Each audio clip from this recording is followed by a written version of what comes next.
Democrat candidate Alexandria Ocasio-Cortez, in the hours after Brett Kavanaugh was confirmed to the Supreme Court, tweeted support for abolishing the Electoral College to prevent more Kavanaughs.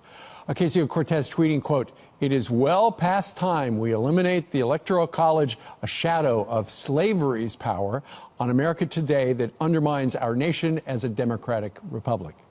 So why does the Electoral College matter? Join us right now, Dinesh D'Souza, conservative filmmaker and author of Death of a Nation, also a major motion picture available for pre-ordering right now. Dinesh, good morning to you.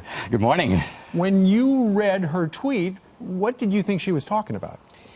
Well, first of all, I think she's confusing the Electoral College with the 3/5 clause. The 3/5 clause was about slavery, and it had to do with an argument between the North and the South over representation. Ironically, the North, which was the anti-slavery side, wanted blacks to count for zero because they wanted to reduce the representative power of the slave states. The South wanted blacks to count for a full person. So the 3/5 clause, which is usually presented to show that the founders didn't consider blacks to be fully human, doesn't actually show that at all. Now, the Electoral College is a different matter. The Electoral College emerges out of this contest between the large states and the small states.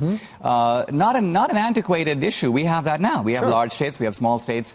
And if we had a system that gave power only to the large states, the small states would essentially be unrepresented. Absolutely. So the whole point of having, remember, the core of our founding is the consent of the governed. So to create a union, the founders needed the consent of the large states and the small states. The Electoral College is part of that arithmetic. Sure.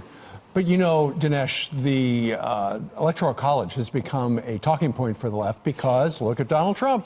He won the Electoral College but lost the popular vote. Same thing with George Bush. So we've heard this for a while. We've heard it for a while, and I think, you know, in this case, I'm not saying we shouldn't have a debate about this. The problem is that someone once said, you know, don't take a fence down if you don't know why it was put up in the first place. The founders had they had a philosophical statesmanship that tried to have powerful ideas but implemented in the real world. And the problem is today we don't understand. Our schools don't do a good job teaching the principles of the founding, so you can't have an intelligent debate about the founding, so you have this kind of fanaticism. So you're blaming her education? I'm blaming her professors, and I'm blaming her. All right.